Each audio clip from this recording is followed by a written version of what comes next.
Hello students of class 11th math बच्चे, जैसे कि आपका चैप्टर नंबर 13 कॉन्टिन्यूटी में है डेरिवेटिव ऑफ ट्रिग्नोमेट्रिक फंक्शंस। इसका नेक्स्ट कंसेप्ट है जो मैं आपको करवाऊंगी। मैंने अब तक आपको सिंपल एक्स की पावर एन का रूल समझाया है, फैक्टर रूल समझाया है, प्रोडक्ट रूल समझाया है, कोशिएंट रूल समझाया है। आज हम डेरिवेटिव ऑफ ट्रिग्नोमेट्रिक फंक्शंस के बारे में बात करते हैं। तो आज बेटा हम डेरिवेटिव ऑफ ट्रिग्नोमेट्रिक फंक्शंस के बारे में बात करते हैं। ठीक है, इसके बारे में हम पढ़ते हैं, इसके बारे में हम सीखते हैं। ठीक है, डेरिवेटिव ऑफ ट्रिग्नोमेट्रिक फंक्शंस। तो जैसे है, अब अगर मुझे साइन एक्स का डेरिवेटिव निकालना है, किसका डेरिवेटिव निकालना है? साइन एक्स का। तो साइन एक्स का डेरिवेटिव क्या होता है? Cos x. क्या होता है साइन एक्स का डेरिवेटिव? Cos x. ठीक है, और डेरिवेटिव ऑफ किसका? ये साइन एक्स है। साइन एक्स एक ट्रिग्नोमेट्रिक फंक्शन होता है, आपने ये पढ़ा हुआ है 10th क्लास में। ठीक है, कि साइन एक्स का डेरिवेटिव प्लस के कोस एक्स होता है। यहाँ पर आपने प्लस माइनस का बहुत ध्यान रखना है। ठीक है, अब देखो आगे, कोस एक्स का डेरिवेटिव अगर मैं निकालने बैठूँ, किसका? कोस एक्स का, तो इसका डेरिवेटिव क्या होता है? Minus sine x. क्या होता है इसका derivative? Minus sine x. Cos X का डेरिवेटिव क्या होगा? Minus sine x. ठीक है, अब देखो नंबर 3 के ऊपर, बस आपने इन डेरिवेटिव्स को अच्छे से याद रखना है और इनको अच्छे से सीखना है। और आगे है आपका डेरिवेटिव, किसका डेरिवेटिव? tan x का। किसका डेरिवेटिव? tan x का। वो किसके इक्वल होता है? सीकेंट स्क्वायर x के। वो किसके इक्वल होता है? सीकेंट स्क्वायर x के इक्वल होता है tan x का derivative. Number 4, derivative of cot x। ठीक है, कोट एक्स का डेरिवेटिव किसके इक्वल होगा? माइनस कोसिकेंट स्क्वायर एक्स के इक्वल होगा। ठीक है, कोट एक्स का डेरिवेटिव किसके इक्वल होगा? माइनस कोसिकेंट स्क्वायर एक्स के इक्वल होगा। अब derivative of secant X, secant X का डेरिवेटिव किसके इक्वल होगा? Secant X into tan x के।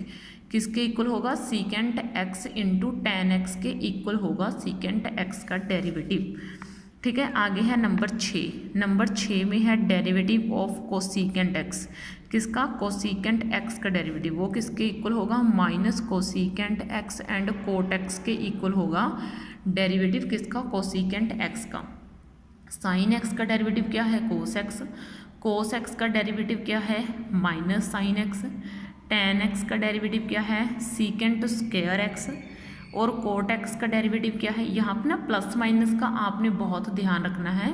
इसमें जो चीज़ें मैटर करेंगी वो आपका प्लस माइनस ही होगा। ठीक है, डी अपॉन डी एक्स यानी कि डेरिवेटिव, ये डी अपॉन डी एक्स जो होता है ना वो डेरिवेटिव का सिंबल होता है। तो कोट एक्स का डेरिवेटिव माइनस को सीकेंट स्क्वायर एक्स होगा, और सीकेंट एक्स का derivative secant X into tan x होगा, और कोसीकेंट एक्स का derivative minus cosecant x into cot x होगा। ठीक है, आगे मैं आपको समझा देती हूँ। एक नया रूल है, रूल आपका नेक्स्ट है एक्सपोनेंशियल रूल। ठीक है ना, एक्सपोनेंशियल रूल ये भी मैं आपको समझा देती हूँ। एक्सपोनेंशियल फंक्शन क्या होता है? एक्सपोनेंशियल फंक्शन ये होता है ई की पावर की फॉर्म में, ई की पावर एक्स की फॉर्म में होता है। ये फंक्शन एक्सपोनेंशियल फंक्शन होता है जब y आपको ई रेस टू की पावर x दिया हो और x के आगे कुछ ना हो। ठीक है, x दिया हुआ हो तो इसका डेरिवेटिव कैसे लेते हैं? y का बन जाता है dy upon D x. y का क्या बन जाता है? जब आप डेरिवेटिव लेते हो तो y का बन जाता है dy अपॉन डी एक्स।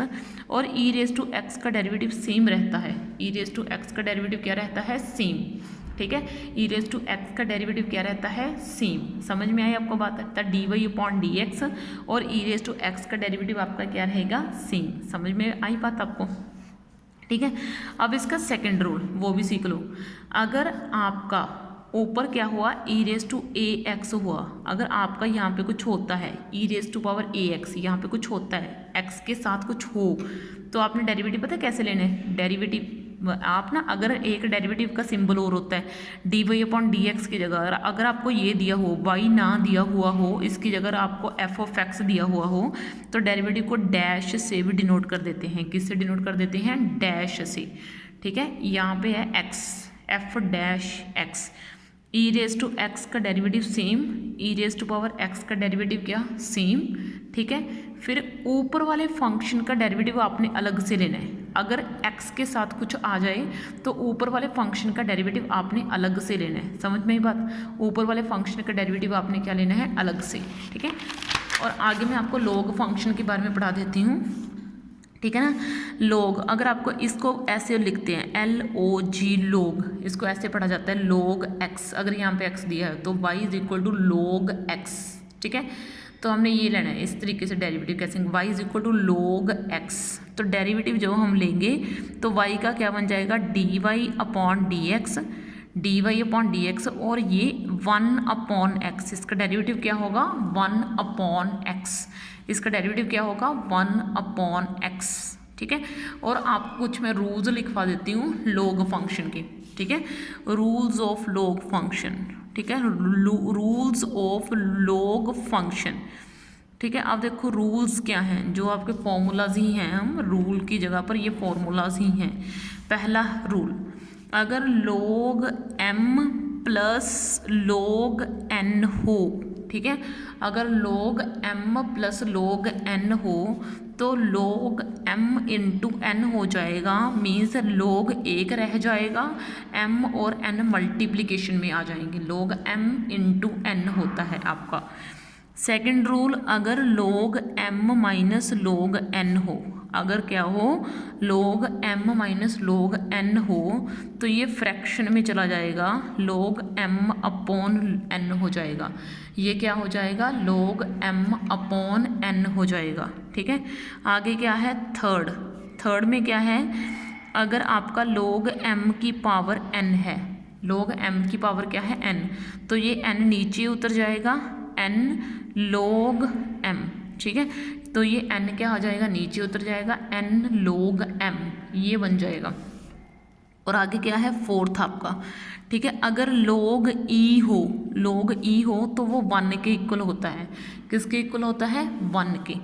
और अगर आपका log e की पावर log हो तो भी आपका किसके इक्वल हो जाएगा 1 के। ये log के कुछ रूल्स हैं, ये आपको याद रखने हैं, ठीक है।